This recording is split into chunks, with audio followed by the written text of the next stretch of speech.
ಕಾಂಗ್ರೆಸ್ನ ಹಿರಿಯ ಮುಖಂಡ ಮತ್ತು ಕೆಪಿಸಿಸಿ ಕಾರ್ಯಾಧ್ಯಕ್ಷರಾದ ದಿನೇಶ್ ಗುಂಡೂರಾವ್ ನಮ್ಮ ಜೊತೆ ನೇರ ಸಂಪರ್ಕದಲ್ಲಿದ್ದಾರೆ. ಧನ್ಯವಾದ ಸರ್ ನಮ್ಮ ಜೊತೆ ಪಾಲ್ಗೊಂಡಿರೋದಕ್ಕೆ. ಆ್ಯಂಡ್ ಇವತ್ತಿನ ಒಂದು ದಾಳಿಯ ಹೇಗೆ ತಾವು ಅನಾಲಿಸಿಸ್ ಮಾಡ್ತೀರಾ? ಅವಲೋಕನ ಏನು? ಟಾರ್ಗೆಟ್ ಮಾಡಲಾಗ್ತಿದೆ ಅಂತ ಅನಿಸ್ತಿದ್ಯಾ ಸರ್? ನಮಸ್ತೆ. ನೋಡಿ, ಇವತ್ತು ಬಿಜೆಪಿಯವರು ಉದ್ದೇಶಪೂರ್ವಕವಾಗಿ ನಮಸ್ಕಾರ. ಎಸ್ ಸರ್, ಹೇಳಿ.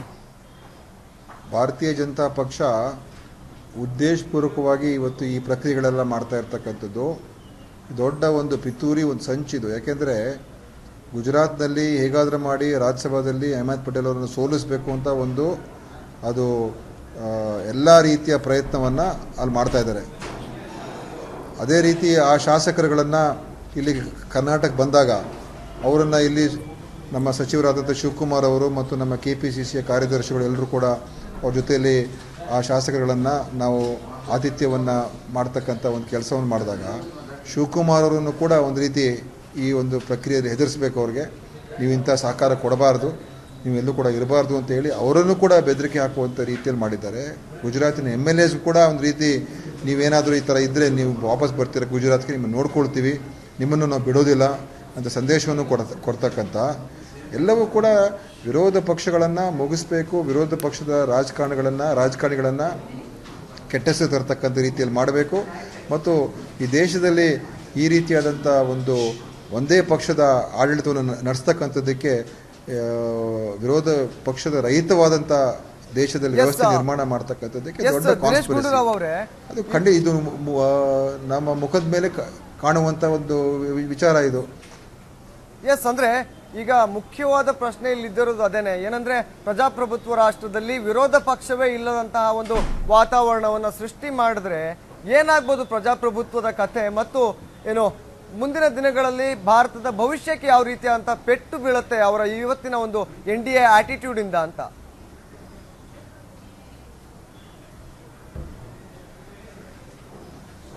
ನೋಡಿ, ಇವತ್ತಿಗಾಗಲೇ ನೋಡಿ ಈ ಪ್ರಕ್ರಿಯೆಗೆ ಒಂದು ರಾಜ್ಯ ಸರ್ಕಾರದ ಒಂದು ಮಾಹಿತಿ ಇಲ್ಲದೇ ಇವತ್ತು CRPFನ ಕಳಿಸ್ತಕ್ಕಂಥದ್ದು ಯಾಕೆ ಬೇಕಾಗಿದೆ? CRPF ಈ ರೇಡ್ಗೆ ಏನು ಸಂಬಂಧ ಇದೆ? ಸರ್ಕಾರದ ನೋಟಿಸ್ಗೂ ಕೂಡ ಇಲ್ಲ CRPF ಬರ್ತಾ ಇದ್ದಾರೆ ಅಂತ, ಪೊಲೀಸರಿಗೂ ಗೊತ್ತಿಲ್ಲ, ನೇರವಾಗಿ ಬರ್ತಾರೆ. ಇದು ನಮ್ಮ ದೇಶದ ಒಕ್ಕೂಟ ವ್ಯವಸ್ಥೆಗೆ ಧಕ್ಕೆ ತರ್ತಕ್ಕಂಥ ವಿಚಾರ. ಯಾಕೆ ಒಂದು ರಾಜ್ಯ ಸರ್ಕಾರ ಇದ್ದಾಗ ಕಾನೂನು ಮತ್ತು ಸುವ್ಯವಸ್ಥೆ ಅದು ಸ್ಟೇಟ್ ಸಬ್ಜೆಕ್ಟು, ಅದು ರಾಜ್ಯ ಸರ್ಕಾರಕ್ಕೆ ಬಿಟ್ಟಿರ್ತಕ್ಕಂಥದ್ದು. ಅದು ಕೇಂದ್ರ ಸರ್ಕಾರ ಹಸ್ತಕ್ಷೇಪ ಮಾಡಬಾರ್ದು. ಅದು ಕೂಡ ಮಾಡಿದರೆ ಈ ರೀತಿಯಾಗಿ ಸಂವಿಧಾನ ಬಾಹಿರವಾದಂಥ ಕ್ರಮಗಳು ಮತ್ತು ಈ ಏಜೆನ್ಸಿಗಳನ್ನು IT, ಎನ್ಫೋರ್ಸ್ಮೆಂಟ್ ಡೈರೆಕ್ಟರೇಟು, CBI ಎಲ್ಲವನ್ನು ಕೂಡ ತಮ್ಮ ಸ್ವಾರ್ಥ ರಾಜಕಾರಣಕ್ಕೋಸ್ಕರ ಉಪಯೋಗ ಮಾಡ್ತಾ ಇದ್ದಾರಲ್ಲ, ಇದು ಖಂಡಿತವಾಗಿ ಒಳ್ಳೆಯದಲ್ಲ. ಇವತ್ತು ಕೇವಲ ಕಾಂಗ್ರೆಸ್ ಲೀಡರ್ಗಳ ಮನೆ ಮಾತ್ರ ಯಾಕೆ ರೇಡ್ ಮಾಡಬೇಕು? ಕಾಂಗ್ರೆಸ್ಸಿನ ಮತ್ತು ವಿರೋಧ ಪಕ್ಷದ ಮುಖಂಡಗಳ ಮೇಲೆ ಯಾಕೆ ಮಾಡಬೇಕು? ಅವ್ರ ಮೇಲೆ CBI ಕೇಸ್ಗಳನ್ನ ಹಾಕ್ತೀರಾ, ಅವ್ರ ಮೇಲೆ ಎನ್ಫೋರ್ಸ್ಮೆಂಟ್ ಡೈರೆಕ್ಟರೇಟ್ ಮಾಡ್ತೀರಾ, ಚಿದಂಬರಂ ಮೇಲೆ ಮಾಡ್ತೀರಾ, ಮತ್ತು ಮಮತಾ ಬ್ಯಾನರ್ಜಿ ಸರ್ಕಾರದ ಮೇಲೆ ಮಂತ್ರಿಗಳ ಮೇಲೆ ಮಾಡ್ತೀರಾ. ಕರ್ನಾಟಕದಲ್ಲಿ ಕೂಡ ಹಿಂದೆನೂ ಕೂಡ ನೀವು ಮಾಡಿದ್ರಿ. ಎಲ್ಲ ವಿರೋಧ ಪಕ್ಷದ ಯಾರ್ಯಾರು ಮುಂಚೂಣಿಲಿದ್ದಾರೆ ಅವರನ್ನು ನೀವು ಹೇಗಾದರೆ ಮಾಡಿ ಈ ಏಜೆನ್ಸಿಗಳ ಮುಖಾಂತರ ಮುಗಿಸ್ಬೇಕು. ಅದಕ್ಕೋಸ್ಕರ ಇದು ಖಂಡಿತವಾಗಿಯೂ ಪ್ರಜಾಪ್ರಭುತ್ವ ವ್ಯವಸ್ಥೆಗೆ ಧಕ್ಕೆ ತರತಕ್ಕಂಥ ಕೆಲಸ. ಇವತ್ತು ಒಂದು ಚುನಾಯಿತ ಸರ್ಕಾರ, ಜನಪ್ರಿಯವಾದ ಸರ್ಕಾರವನ್ನು ಅಸ್ಥಿರ ಮಾಡ್ತಕ್ಕಂಥ ಕೆಲಸ ಇದಲ್ಲ, ಇದು ಖಂಡಿತವಾಗಿಯೂ ನಮ್ಮ ವ್ಯವಸ್ಥೆಗೆ ಧಕ್ಕೆ ತರ್ತಕ್ಕಂಥ ಒಂದು ಪ್ರಕ್ರಿಯೆಯನ್ನು BJP ಮತ್ತು ಮೋದಿ, ಅಮಿತ್ ಶಾ ಅವರು ಕೈ ಹಾಕಿದ್ದಾರೆ. ಅವರ ಒಂದು ನಡವಳಿಕೆ ಸರ್ವಾಧಿಕಾರದ ಒಂದು ಧೋರಣೆ ಇದು. ಯಾರನ್ನೂ ಕೂಡ ನಮ್ಮನ್ನು ಪ್ರಶ್ನೆ ಮಾಡಬಾರ್ದು, ಯಾರೂ ಕೂಡ ನಮ್ಮನ್ನು ಕೇಳಬಾರ್ದು. ನಾವು ಏನು ಅನಿಸುತ್ತೆ ನಾವು ಮಾಡ್ತೀವಿ ಅಂತ ಒಂದು ನಮ್ಮ ವಿರೋಧಿಗಳನ್ನು ನಾವು ಅವ್ರನ್ನ ಹೆದರಿಸಿ ಬೆದರಿಸಿ ಅವ್ರನ್ನ ಮಟ್ಟ ಹಾಕ್ತಕ್ಕಂಥ ಕೆಲಸ ನಾವು ಮಾಡ್ತೀವಿ ಅಂತ ಇವತ್ತು ಈ ಕೇಂದ್ರ ಸರ್ಕಾರ ಮತ್ತು BJP ಹೊರಟುಬಿಟ್ಟಿದೆ. ದೇಶಕ್ಕೆ ದೊಡ್ಡ ಗಂಡಾಂತರ ಇದೆ. ಎಸ್ ಗುಂಡೂರಾವ್ ಅವರೇ, ಇನ್ನೊಂದು ಅಂತಂದ್ರೆ ಇಷ್ಟೆಲ್ಲ ಆಗ್ತಾ ಇದೆ, ಕಾಂಗ್ರೆಸ್ ಪಕ್ಷದ ಮುಖಂಡರನ್ನ ಟಾರ್ಗೆಟ್ ಮಾಡಿ ಒಂದು ದಾಳಿಯನ್ನ ಮಾಡಲಾಗ್ತಿದೆ ಅನ್ನುವಂತಹ ಆರೋಪ ಕೇಳಿ ಬರ್ತಿದೆ. ತಾವು ಕೂಡ ಅದನ್ನೇ ಹೇಳ್ತಾ ಇದ್ದೀರಿ. ಹಾಗಾದ್ರೆ ಕರ್ನಾಟಕ ರಾಜ್ಯ ಕಾಂಗ್ರೆಸ್ನ ಮುಂದಿನ ನಡೆ ಏನಿರುತ್ತೆ? ಇದನ್ನ ಯಾವ ರೀತಿಯಾಗಿ ಪ್ರತಿಭಟಿಸ್ತೀರಿ, ಹೋರಾಡ್ತೀರಿ, ತಮ್ಮ ಆಕ್ರೋಶವನ್ನು ಯಾವ ರೀತಿಯಲ್ಲಿ ವ್ಯಕ್ತಪಡಿಸ್ತೀರಿ?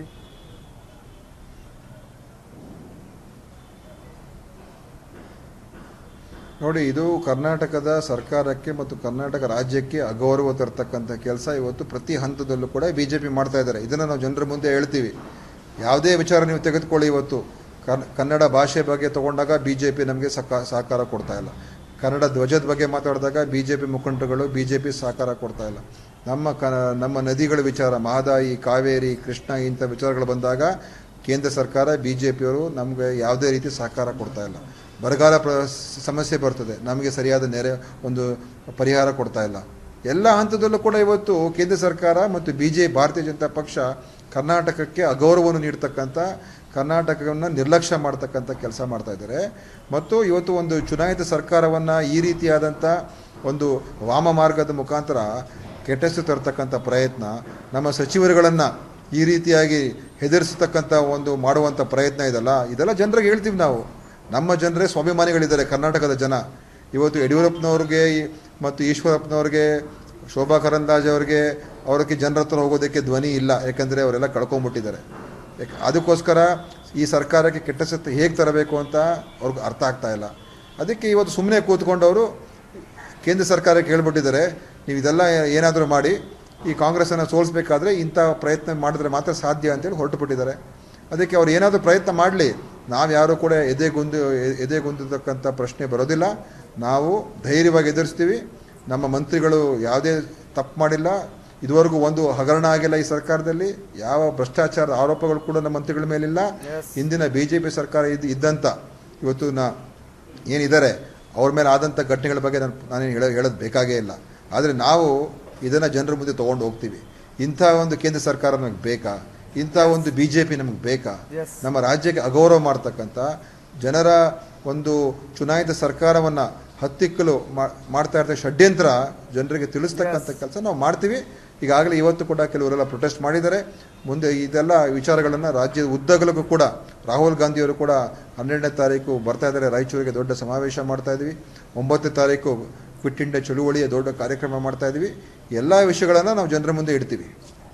ಅಲ್ಲ ದಿನೇಶ್ ಗುಂಡೂರಾವ್ ಅವರೇ, ಒಂದು ಪ್ರಶ್ನೆ ಅಂತಂದ್ರೆ, ಕಾಂಗ್ರೆಸ್ನ ಹೊರತುಪಡಿಸಿ ಬೇರೆಲ್ಲ ಪಕ್ಷಗಳ, ಅದು ಮುಖ್ಯವಾಗಿ BJP ಪಕ್ಷದಲ್ಲಿ ಭ್ರಷ್ಟರೇ ಇಲ್ವಾ ಅಂತ, ಕೇವಲ ಏನು ಸಂಬಳ ಬರುತ್ತೆ ಶಾಸಕರಿಗೆ ಸಂಸದರಿಗೆ ಅಷ್ಟರಲ್ಲೇ ಜೀವನ ದುಡಿಸ್ಕೊಂಡು ಹೋಗ್ತಾ ಇದ್ದಾರಾ ಅಂತ. ಬಿಕಾಸ್ 2015 2017ರಲ್ಲಿ 2 ವರ್ಷಗಳಲ್ಲಿ ನಡೆದಿದ್ದು 99.9% ಬೇರೆ ಪಕ್ಷಗಳ ಮೇಲೆ ಏನು ದಾಳಿಗಳೇ ಹೊರತು ಕೇವಲ 0.1% ಮಾತ್ರ BJP ಶಾಸಕರೊಬ್ಬರ ಮೇಲೆ ಆಗಿರ್ತಕ್ಕಂಥ ದಾಳಿ.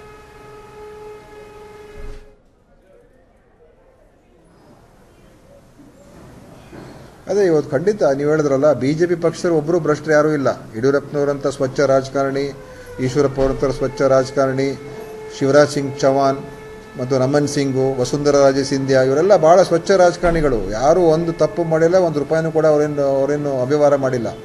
ಅದಕ್ಕೋಸ್ಕರ ಅವರು ಈ ಥರ ಮಾಡ್ತಾ ಇದ್ದಾರೆ. ನೀವು ಹೇಳಿದ್ ಕರೆಕ್ಟು. ಇವತ್ತು ಏನಾದರೂ ಭ್ರಷ್ಟಾಚಾರ 1 ರೂಪಾಯಿನೂ ಕೂಡ ಮಾಡದೇ ಇರತಕ್ಕಂಥ ಪಕ್ಷ ಅಂತ ಹೇಳಿದ್ರೆ BJP. ಈ ಥರ ನಾವು ಹೇಳಬೇಕಾಗ್ತದೆ, ಯಾಕೆಂದರೆ ಅವರ ಧೋರಣೆ ಆ ಥರ ಇದೆ. ಲಲಿತ್ ಮೋದಿಗೆ ಏನು ಮಾಡಿದ್ರು, ಪನಾಮಾ ಪೇಪರ್ಸಲ್ಲಿ ರಮನ್ ಸಿಂಗ್ ಅವ್ರ ಮಗನ ಹೆಸರಿದೆ, ಅದ್ರ ಬಗ್ಗೆ ತನಿಖೆ ಮಾಡ್ತಾ ಇಲ್ಲ. ವ್ಯಾಪಂ ಹಗರಣ ಆಯಿತು, ಶಿವರಾಜ್ ಸಿಂಗ್ ಚೌಹಾಣ್ ಅವರು ಎಷ್ಟು ದೊಡ್ಡ ಹಗರಣ, ಅದ್ರ ಬಗ್ಗೆ ಏನು ಕ್ರಮ ತಗೊಳ್ಳಿಲ್ಲ. ಎಷ್ಟು ನಡೆದಿದೆ. ಆದರೆ BJPಯ ಮುಖ್ಯಮಂತ್ರಿಗಳು, BJP ಮುಖಂಡರುಗಳಿದ್ದರೆ ಅವ್ರಿಗೆಲ್ಲ ರಕ್ಷಣೆ, ಎಲ್ಲ ರೀತಿಯ ಸಹಕಾರ ಅವ್ರಿಗೆ. ಇಲ್ಲಿನ BJPಯ ಪ್ರಹ್ಲಾದ್ ಜೋಶಿ ಅವ್ರ ಮೇಲೆ CBI ಕೇಸ್ ಆಗಿ ಅದನ್ನು ಮುಚ್ಚಿಬಿಟ್ರು. ಯಡಿಯೂರಪ್ಪನವ್ರ ಮೇಲೆ ಕೇಸ್ ಇತ್ತು, ಅದನ್ನು ಮುಚ್ಚಿಬಿಟ್ರು. ಈ ರೀತಿ CBI ಅವ್ರು ಹೇಳಿದ್ದನ್ನು ಮಾಡ್ಕೊಂಡು ಹೋಗಿದೆ. ಇವತ್ತು CBI ಏನಾಗಿದೆ ಮತ್ತು ಇನ್ಕಮ್ ಟ್ಯಾಕ್ಸ್ ಎಲ್ಲ BJPಯ ಒಂದು ಡಿಪಾರ್ಟ್ಮೆಂಟ್ ಥರ ಆಗೋಗಿದೆ, BJP ಪಕ್ಷದ ಡಿಪಾರ್ಟ್ಮೆಂಟ್ ಥರ ಆಗೋಗಿದೆ. ಹೌದು. ಅಂಡ್ ದೇಶದ ರಾಜಕೀಯ ಇತಿಹಾಸವನ್ನು ತೆಗೆದ್ರೆ CBI, ಎನ್ಫೋರ್ಸ್ಮೆಂಟ್ ಡೈರೆಕ್ಟರೇಟ್ ಮತ್ತು ಏನು ಇನ್ಕಮ್ ಟ್ಯಾಕ್ಸ್ ಇಲಾಖೆ ಯಾವತ್ತೂ ಕೂಡ ಡೈರೆಕ್ಟ್ ಆಗಿ ಏನೋ PM ಆಫೀಸಲ್ಲಿ ಏನು ಹೇಳ್ತಾರೆ ಅಷ್ಟನ್ನು ಮಾತ್ರ ಮಾಡ್ತಾ ಕೂತಂಥದ್ದು ಇದೇ ಮೊದಲು. ಯಾಕೆಂದ್ರೆ ಇಷ್ಟೆಲ್ಲ ಗಂಭೀರವಾದಂಥ ಆರೋಪ ಈ 3 ಇಲಾಖೆಗಳ ಮೇಲೆ ಬಂದಿರಲಿಲ್ಲ.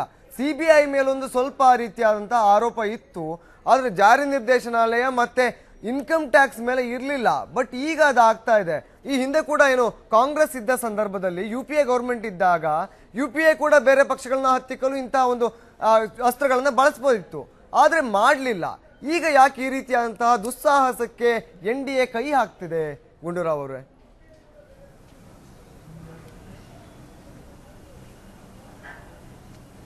ಅದೇ ಅವ್ರದ್ದು ಸರ್ವಾಧಿಕಾರ ಧೋರಣೆ.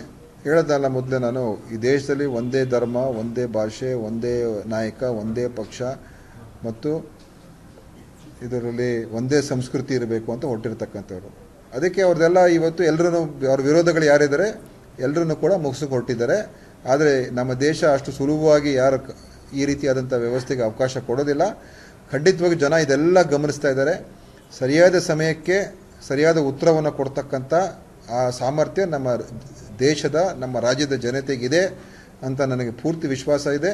ಇದನ್ನು ಕೂಡ ಇವತ್ತು ಮೋದಿಯವರು ಇವತ್ತೇನು ಮಾಡ್ತಾ ಇದ್ದಾರೆ, ಡಿಮಾನಿಟೈಸೇಷನ್ ಮಾಡ್ತಕ್ಕಂಥ ಪ್ರಕ್ರಿಯೆ ಇರ್ಬೋದು, ಬೇರೆ ಪ್ರಕ್ರಿಯೆಗಳಿರ್ಬೋದು, ಇವತ್ತು ಪ್ರತಿಯೊಂದು ಸಾಮಾನ್ಯ ಜನರಿಗೆ ಏನೂ ಕೂಡ ಒಳ್ಳೇದು ಮಾಡ್ದೇ ಕೇವಲ ಪ್ರಚಾರದಲ್ಲಿ ಇವತ್ತು ಹೊರಟಿದ್ದಾರಲ್ಲ, ಇದು ಸೂಕ್ತ ಸಮಯಕ್ಕೆ ಅವ್ರಿಗೆ ಸೂಕ್ತವಾದಂಥ ಒಂದು ತೀರ್ಪು ಜನ ಕೊಡ್ತಾರೆ. ಎಸ್, ಧನ್ಯವಾದ ದಿನೇಶ್ ಗುಂಡೂರಾವ್ ಅವರೇ ಸುದ್ದಿ ಟಿವಿಯ ಜೊತೆ ಮಾತನಾಡಿದ್ದಕ್ಕೆ.